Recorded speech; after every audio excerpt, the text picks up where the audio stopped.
กลางภาคคณะกวดการศูนย์กลางภาค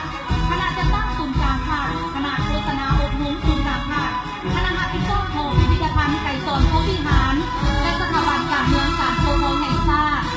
ประธานไก่สอนโพธิหารผู้นำที่แสงเขาหลบหาโขงของสลาวประดับเผาพร้อมด้วยประธานสุภานุวงศ์ประธานทัพไตรศรีพันดรและสหายเลขาธิการใหญ่ประธานประเทศจูมาลีไซยสอนได้เป็นสัญลักษณ์แห่งมานาจิตของการปฏิบัติลาวเป็นผู้เสียสละและเด็ดเดียวเหนียวแน่นเพื่อผลประโยชน์ของชาติของชาติและครอบครัวสลาวประดับเผานับเป็นแบบอย่างในการต้อนรับความสามัคคีเอกภาพภายในพรรคและภายในชาติประธานไก่สอนโพธิหารเป็นผู้นำที่สละทรงใสเป็นนักหักชาติผู้ยิ่งใหญ่และนับเป็นวิศวกรแห่งการเปลี่ยนแปลงใหม่ประธานไก่สอนโพธิหารยืนยงในภารกิจปฏิบัติของพวกเขาตลอดไป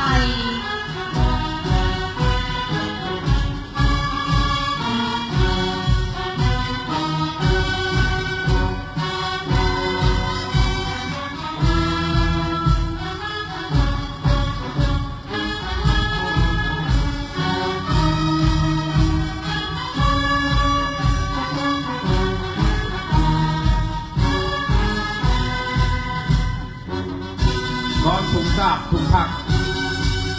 นักรบป้องกันความสงบประชาชนปฏิบัติขาวจำนวน400 คนกำลังก้าวเดินอย่างนักแน่นเข้มแข็งและเสื้อชูถุงทราบถุงผักให้ปิวสมัครอย่างสง่าผ่าเผยถุงทราบถุงผัก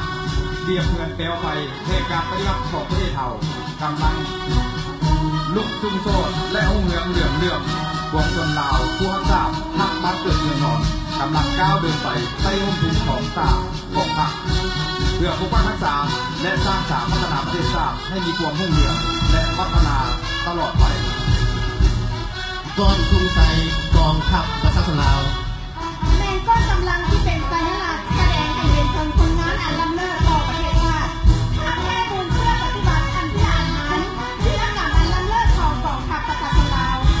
ตลอดระยะ60 กว่าปีแห่งการกำเนิดสู่โลกมีไทยและเติบใหญ่แข็งแรงของกองทัพประชาชนลาวภายใต้การนำพาและผ่านโดยกรมข้าราชการกองทัพประชาชนปฏิบัติลาวในภารกิจแห่งการต่อสู้กับประชาชนต้านการทุกทางของจักรพรรดิและโลกแห่งฝีมือสู่หายชาติกองทัพประชาชนลาวได้ทำการย่อมยอสรรเสริญจากทางรัฐและประชาชนเป็นกองทัพวีรชนของชาติลาววีรชน40 ปีแห่งภารกิจปกป้องรักษาและสร้างสรรค์พัฒนาประเทศชาติกองทัพประชาชนลาวได้เสริมขยายค่าแท้มูลเพื่ออดีงามของตนพร้อมกับประชาชนลาวเป็นอย่างเขาปกป้องรักษาเอกราชอธิปไตยและพื้นแผ่นดินอันครอบครองของชาติไว้ได้อย่างมั่นคงก้อนนายทหารบก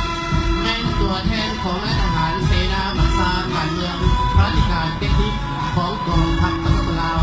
นายทหารบกเป็นวัดยักษ์รักแรงในการบรรเทาคุ้มครองเลี้ยงดูทัพและยามสงครามกับพื้นยามสันติภาพเป็นผู้ศึกษาอบรมการเมืองนภาภกิจอบรมพัฒน์เอกคุ้มครองปกปักรักษาอาวุธยุทโธปกรณ์พาหนะเทคนิคขับประกันในเขตการสู้รบและสู้รบทุกไทย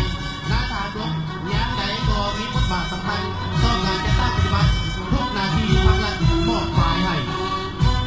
ท่านนายทหารอากาศเป็นตัวแทนให้แก่นายทหารเหล่าของทหารอากาศกองทัพประชาชนลาวมีบทบาทสำคัญต่อการเฮ็ดหน้าที่ป้องแอบเรียนเตรียมพร้อมปกปักรักษานานฟ้าของชาติและประสานช่วยหนุนให้ทหารภาคในเวลาสู่รบทำประกันการลำเลียงขนส่งประกอบส่วนควบคุมปฏิบัติธรรมชาติทักใต้การนำทัพรัฐเฮ็ดหน้าที่อื่นตามความที่ห้องต้องการในระยะผ่านมาได้มีหลายสหายได้รับงานไม่ยอมเป็นวีรชนนักรบแข่งขันและได้รับการย่อมยอประเภทต่างๆอย่างสมเกียรติก้อนฐานห้าเป็นตัวแทนในแก่กำลังฐานห้าและกำลังหลวงและกำลังท้องถิ่นของกองทัพแก่กำลังโลกประจัดบานประตูและทุกตัวเองทุกคู่แบบพร้อมการสู้ด้วยยุทธวิธีสู้ประสานเราและสู้เอกราชทหารห้าเป็นกำลังต้นต่อประสานทุกคนรับรองพลเรือนเพชรสมุทรนาทีการเมืองของตนยังตกลำกองกำลังทหารตีพิเศษกำลังตีพิเศษสร้างตั้งขึ้นและปี1960เฮ็ดหน้าที่เคลื่อนไหวสู่หกเม็ดรับรองตีบั่นทอนกำลังของศัตรูเพื่อสร้างเงื่อนไขให้เราบุกอื่นบุกตีดักดูศัตรูในระยะผ่านมาได้ประกอบส่วนอย่างสำคัญเข้าในใจสนามหลวงของกองทัพและประชาชนลาวเฮาในภารกิจต่อสู้กับปล่อยชา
ก้อนกำลังสื่อสาร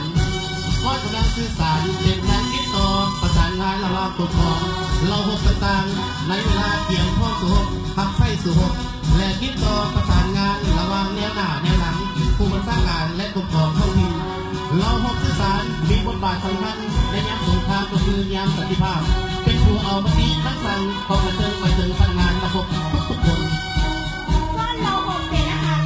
แมนเป็นตัวแทนให้แก่พนักงานท่านหมอทางเรือทรายในทัวร์กองทัพเราหกเสนาหักสร้างตั้งขึ้นในวันที่1 เดือนพฤศจิกายน 2554เราหกเสนาหักได้เห็นสำเร็จหน้าที่ของตนอย่างจบงามจะอยู่ในบ้านพบบ้านที่ใดของกองทหารเอาก่อนล้วนแต่มีการประกอบส่วนของแพทย์ในการเบิ่งแยงที่ตัวผู้บาดเจ็บและป่วยและถูกเสียสละชีวิตได้เวลาสหายได้กลายเป็นนักรบแข่งขัน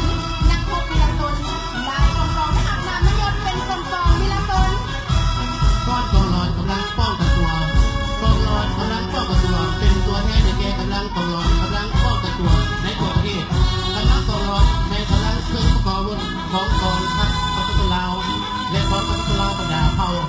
ในสมัยต้องอยู่ผู้สร้างกำลังกองร้อนมาได้เที่ยงมาเที่ยงไรกำลังหลวงกำลังกองดินเคลื่อนไหวให้นาทีตัวมีศัตรูผู้ปักรักษาบ้านซองรถยนต์ยางกีฬาอาหารกองระยองถนนและยางสันติภาพมาได้มีการเข้าแก่มาเยี่ยมกันเมืองกับทหารสร้างเศรษฐกิจแก้ไขชีวิตการเป็นอยู่ กองกำลังกระทรวงป้องกันความสงบ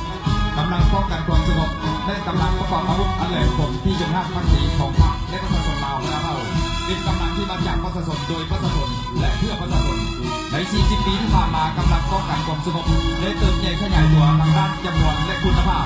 มีระบบการจัดตั้งมีระเบียบวินัยและมีการสมองที่เข้มแข็งสู้รบเด็ดขาด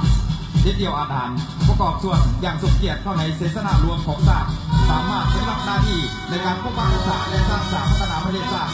ให้ประชาชนอยู่เย็นเป็นสุข ก้อนหุ่นใจกำลังป้องกันความสงบและแสดงให้เห็นภาพแค่มูลเพื่อผลงานและใช้สละของกำลังป้องกันความสงบประชาชนลาวตลอดระยะ54 ปีแห่งการกำเนิดเติบใหญ่สู่โพลิไซและเป็นแผนขึ้นเทละข้าวภายใต้การนำพาเด็ดขาดโดยตรงและมอบร่างของภาคประชาชนปฏิบัติลาว พร้อมนายตำรวจป้องกันความสงบและแสดงให้เห็นถึงความเติมใหญ่เข้มแข็งของนายตำรวจในกำลังป้องกันความสงบที่มีระบบการจัดตั้งที่ครบถ้วนมีระบบแบบแผนทันสมัยและมีระเบียบวินัยที่เข้มงวดในการที่นำบังคับกำลังป้องกันความสงบทุกเหล่าลบในประเด็นหน้าที่การเงินที่สารพอที่ภาครัฐการจัดตั้งและประชาชนมอบหมายให้ ร้อยตำรวจป้องกันศูนย์กลางนำกำลังประกอบอาวุธวิสาสะพรหนึ่งที่อยู่ในระบบการจัดตั้งกองกำลังป้องกันความสงบและทำการสร้างตั้งขึ้นในวันที่11 พฤศจิกายน 2561อยู่เขตที่มันควันหัวพันมีพระราชบาทเป็นเสนาธิการในการคุ้มชั่ววางแผนที่มีป้องกันผู้นำทหารแขกกันสู่ต่างประเทศกองประชุมการสัมพันธ์ระดับชาติกองทุนสากลให้มีความปลอดภัยรอบด้าน กองบัญชาการป้องกันเคลื่อนที่ในต้นกำเนิดมาจากกองพัน208หรือกองบัญชาการ208และเพื่อให้สอดคล้องกับหน้าที่การเมืองระยะใหม่ที่ได้เปลี่ยนชื่อมาเป็นกองบัญชาการป้องกันเคลื่อนที่ในปี2007กองบัญชาการป้องกันเคลื่อนที่และดาวลบที่3.1ของกระทรวงป้องกันความสงบมีหน้าที่เป็นเสนาธิการในการค้นคว้าวางแผนการป้องกันสกัดกั้นและเป็นกำลังประจำบานเยี่ยมห้องสู้รบตลอด24 ชั่วโมงเพื่อแก้ไขสภาพการปรากฏการย่อท่อในสังคมที่อาจจะเกิดขึ้นในทุกกรณีให้ทันเวลาและมีประสิทธิผลสูง กองตำรวจจราจรยิงในระบบพิทักษ์สปอร์หนึ่งของกรมในตำรวจมีภาระบทบาทหน้าที่รักษาความสงบความเป็นระเบียบเรียบร้อยในสังคมขับเคลื่อนป้องกันและอำนวยความสะดวกให้ผู้นำทางการและภายในและต่างประเทศและประชาชนลาวบรรดาเผ่าในการผ่านไปสัญจรตามท้องถนนได้ปฏิบัติหน้าที่ด้วยความองอาจกล้าหาญเขาเทียมกับตำรวจจราจรเทศไซสามารถงานได้ผลงานหลายด้านในการประกอบส่วนรักษาความสงบและความเป็นระเบียบเรียบร้อยในตัวสังคม กองกำลังป้องกันความสงบบ้านและกองกำลังเครื่องหนาวที่ของประชาชนลาวบรรดาเผ่าเป็นกำลังรักแรงทักษะความสงบอยู่ทั้ง5ฐานที่พันกับการผลิตโดยได้รับการบำรุงก่อสร้างจากกองบัญชาการป้องกันความสงบทั้งเมืองเพื่อปฏิบัติหน้าที่รักษาความสงบทางด้านการเมืองและความเป็นระเบียบเรียบร้อยทางสังคมอยู่ทั้ง5ฐานท้องถิ่นให้มีความสงบปลอดภัย